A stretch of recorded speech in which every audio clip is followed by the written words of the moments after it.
दोस्तों अगर आप भी चाहते हैं कि नवंबर दिसंबर के महीने में भी आपके पौधे इसी तरह फूलों से भरे रहे, क्योंकि सर्दियों की वजह से हमारे पौधे में फूल खिलना बंद हो जाते हैं, हमारे पौधे शुष्क अवस्था में चले जाते हैं। तो दोस्तों आज मैं बात करने वाली सर्दियों के मौसम में इस्तेमाल होने वाली बहुत ही पावरफुल घरेलू खाद के बारे में, जो कि बाजार की सभी खादों को मात दे देगी। जिस तरह आप अपने पौधों की अच्छी ग्रोथ के लिए, उसमें ज़्यादा से ज़्यादा फूल फल पाने के लिए मौसम के अनुकूल आप अपने पौधे की देखभाल करते हैं, अगर उसी तरह आप मौसम के हिसाब से अपने पौधे को खाद भी देते हैं तो आपके पौधे की जो ग्रोथ है वो तेज़ी से होती है और ज़्यादा से ज़्यादा उसमें फल फूल भी आते हैं। दोस्तों जैसा कि आप सभी जानते हैं कि अभी मौसम बदलने लग रहा है, अक्टूबर का महीना शुरू हो गया, हल्की हल्की ठंड अभी शुरू हो गई है।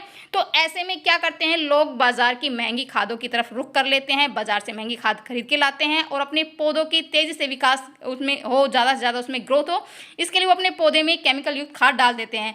लेकिन होता क्या है कि वो उनको जो रिजल्ट उनको चाहिए होता है वो उनको मिलता नहीं है, क्योंकि केमिकल युक्त खाद जो होती है वो हमारे पौधों पर तो असर खराब डालती है, साथ साथ उनकी जो हमारी जो पौधों की मिट्टी है उनको भी बिल्कुल बेकार बना देती है, बेजान बना देती है और हमारे पौधों की मिट्टी के लिए वो बिल्कुल भी खराब नहीं होती। तो दोस्तों आज की वीडियो में मैं बहुत ही पावरफुल घरेलू खाद के बारे में बात करने वाली हूँ। अगर सर्दियों के मौसम में आप इस खाद को अपने पौधे में डालते हैं तो आपको किसी और खाद की डालने की ज़रूरत नहीं होती, क्योंकि इस खाद के इस्तेमाल से आपके पौधे में बहुत सारी समस्याएं, जो भी समस्या आपके पौधे में हो रही है, पत्तियां पीली पड़ रही है, पौधे की ग्रोथ नहीं हो रही है, पौधे में फल फूल नहीं आ रहे हैं, या पौधों के जो फूलों का साइज छोटा है या उसमें फल नहीं लग रहे हैं, तो इन सभी समस्याओं को बिल्कुल ख़त्म कर देगी और बहुत ही बढ़िया जो असर है वो बहुत ही बढ़िया आएगा। तो एक बार अगर इस खाद को आप अपने पौधे में अभी अक्टूबर में डालते हैं तो फिर पूरी सर्दी किसी और खाद की ज़रूरत नहीं पड़ेगी।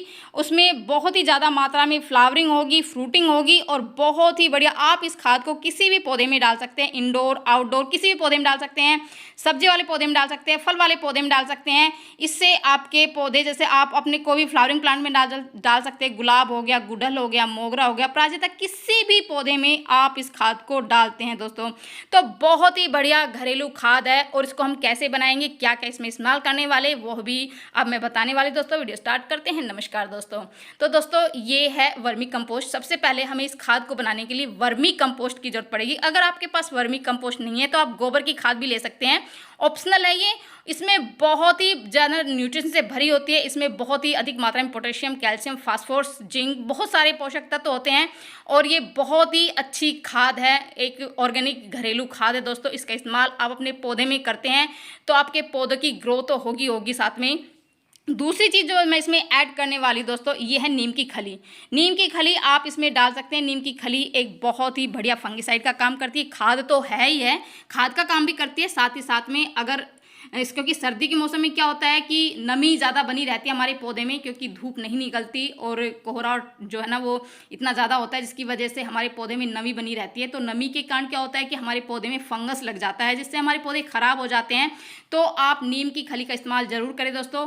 तीसरी चीज़ जो मैं डाल रही दोस्तों, ये सरसों की खली। सरसों की खली में बहुत ही अधिक प्रचुर मात्रा में जो होता है वो पोटेशियम, फास्फोरस, कैल्शियम बहुत अधिक मात्रा में होता है और भी बहुत सारे पोषक तत्वों से भरी हुई ये खाद है दोस्तों। अगर इसका इस्तेमाल आप करते हैं तो आपके पौधे फल फूलों से भर जाएंगे दोस्तों। और साथ ही साथ इसमें मैं डाल रही हूँ कैल्शियम की एक गोली दोस्तों। ये एक्सपायर है और ये मेरे पास पड़ी हुई थी, मैं बहुत ज़्यादा यूज़ इन गोलियों का करती हूँ। इससे हमारे पौधे में कैल्शियम की कमी जो होती है वो पूरी हो जाती है, हमारे पौधों की ग्रोथ बहुत अच्छी होती है, हमारे पौधे की जड़ मजबूत बनती है, तना मजबूत बनता है। तो एक कैल्शियम की गोली आप इसको एकदम पाउडर बनाकर इस खाद में डाल सकते हैं। और उसके बाद में बहुत ही एक ऐसे कैप्सूल इसमें डालने वाली दोस्तों जो कि मल्टीविटामिन कैप्सूल है और ये भी एक्सपायर्ड है। इसको ये भी मेरे पास पड़ा हुआ था और ये पूरा पत्ता एक्सपायर्ड था। मैंने अपने पौधों पर सभी कैप्सूल का इस्तेमाल किया दोस्तों और मुझे जो रिजल्ट मिला है, क्योंकि हमारे पौधे में बहुत सारे पोषक तत्वों की कमी हो जाती है, जिससे पूर्ति के लिए हम बहुत सारी चीज़ों का इस्तेमाल करते हैं। केले के छिलके का इस्तेमाल करते हैं, इसमें जो होता है प्याज के छिलके का इस्तेमाल करते हैं, बहुत सारे छिलकों का इस्तेमाल करते हैं ताकि उनकी पूर्ति हो जाए। लेकिन एक मल्टीविटामिन कैप्सूल है, इसमें बहुत सारी चीज़ें हैं, बहुत सारे पोषक तत्व हैं। तो इसका इस्तेमाल अगर आप करते हैं, अगर आपके पास इस तरह का कैप्सूल पड़ा हुआ है जो एक्सपायर्ड हो, तो इसका इस्तेमाल आप अपने पौधों में कर सकते हैं। आपके पौधों की जो ग्रोथ है वो बहुत ही तेज़ी से होगी। हमारे पौधे में जो भी पोषक तत्व की कमी हो जाती है वो इनके थ्रू पूरी हो जाती है दोस्तों। तो इन सभी चीज़ों को अच्छे से मिक्स कर लीजिए और आप अपने जो भी फ्लावरिंग प्लांट है या फ्रूटिंग प्लांट है या वेजिटेबल प्लांट है, इंडोर प्लांट है, कोई भी प्लांट है, आप उसमें डाल दीजिए। तो आप देख सकते हैं एक गमले के लिए आप 1 मुट्ठी खाद इस तरह से अपने पौधे में डाल दीजिए। बस थोड़ा ध्यान ये रखना है कि आपके पौधे की जो मिट्टी है वो ज़्यादा जो है ना वो नहीं होनी चाहिए, नमी उसमें नहीं होनी चाहिए, थोड़ी सी ड्राई मिट्टी होनी चाहिए। और एक दिन पहले आप इसकी गुड़ाई अच्छे से कर दें ताकि अच्छे से धूप लग जाए। उसके बाद 1 मुट्ठी, अगर ज़्यादा बड़ा पोट है तो आप 2 मुट्ठी का इस्तेमाल कर सकते हैं। जैसे मेरा ये बहुत बड़ा पोट है सीमेंट का और मैं इसमें 2 मुट्ठी का इस्तेमाल कर रही दोस्तों। और दूसरे में भी मेरा काफ़ी बड़ा पोट है, इसमें भी मैंने 2 मुट्ठी इसमें डाल दिया। अच्छे से मैंने एक दिन पहले गुड़ाई कर दी थी, मिट्टी अच्छे से ड्राई हो चुकी है।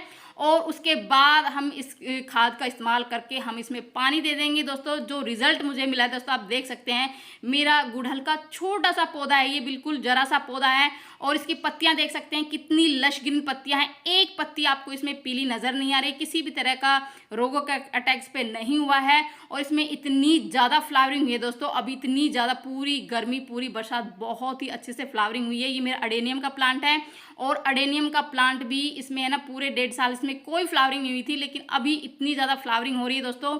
और अपराजिता का प्लांट आप देख सकते हैं, अपराजिता का प्लांट मैंने गमले में लगाया हुआ है। मैंने इसकी एक सर्कल शेप में मैंने इसको शेप दी हुई है और ये बिल्कुल फूलों से भरा हुआ है दोस्तों। आप देख सकते हैं कितनी ज़्यादा मात्रा में इसमें फूल आए हुए हैं। अडेनियम तो मैं सोच ही नहीं पा रही थी कि इसमें फ्लावरिंग क्यों नहीं हो रही, लेकिन जैसे मैंने इस खाद का इस्तेमाल किया इसमें ढेरों कलियाँ भी बननी शुरू हो गई और इसमें फूल भी बन गए। तो देख सकते हैं दोस्तों कितना बेहतरीन खाद है। अगर आने वाली सर्दी में आप अभी अक्टूबर के महीने में आप इस खाद का इस्तेमाल करते हैं तो आपको और खाद की बिल्कुल भी जरूरत नहीं पड़ेगी। सभी पोषक तत्वों की पूर्ति ये खाद कर देगा। आप इसको किसी भी पौधे में डाल सकते हैं। जैसे मैंने देखा मेरा जो मेरे जितने भी पौधे वो सभी फूलों से लदे हुए हैं, भरे हुए हैं और मैं अपने सभी फूल वाले पौधे में तो इनको डालती ही डालती हूँ। साथ में मैं जितने भी मैंने अपना किचन गार्डनिंग मैं करती हूँ तो जितने भी वेजिटेबल प्लांट मैंने लगा रखे हैं उसमें भी मैं इस खाद का इस्तेमाल करती हूँ। दोस्तों देख सकते हैं इस टाइम में भी अक्टूबर महीने में भी कितनी अच्छी मेरे जो गार्डन में है वो फ्रूटिंग हो रही है। तोरू की बेलें मैंने लगाई हुई है और मैंने जो घिया की बेलें मैंने लगाई हुई है, करेला मैंने लगाया हुआ था, भिंडी मैंने लगाई हुई थी। सभी पौधों पर मैं इसमें इस्तेमाल करती हूँ, बिल्कुल ऑर्गेनिक चीज़ें का इस्तेमाल करती हूँ, कोई केमिकल युक्त मैं खाद का इस्तेमाल नहीं करती हूँ। तो आप देख सकते हैं तोरू का साइज कितना ज़्यादा है और कितनी ज़्यादा क्वांटिटी में तोरई लगी हुई हैं। तो मैं बिल्कुल इन्हीं चीज़ों का इस्तेमाल करके बिल्कुल अपने घर से ही वेजिटेबल और फ्रूट ऐसे ही लेती रहती हूँ। फलों से फूलों से मेरा गार्डन भरा हुआ है और पूरी सर्दी मुझे और खाद की डालने की जरूरत नहीं पड़ेगी। मैं इसी खाद का इस्तेमाल करके इसी तरह से फल फूल लेती रहूँगी दोस्तों। तो कैसी लगी जानकारी, पसंद आई तो लाइक शेयर जरूर कर दीजिए। मिलते हैं नेक्स्ट वीडियो में नई जानकारी, तब तक के लिए बाय बाय दोस्तों।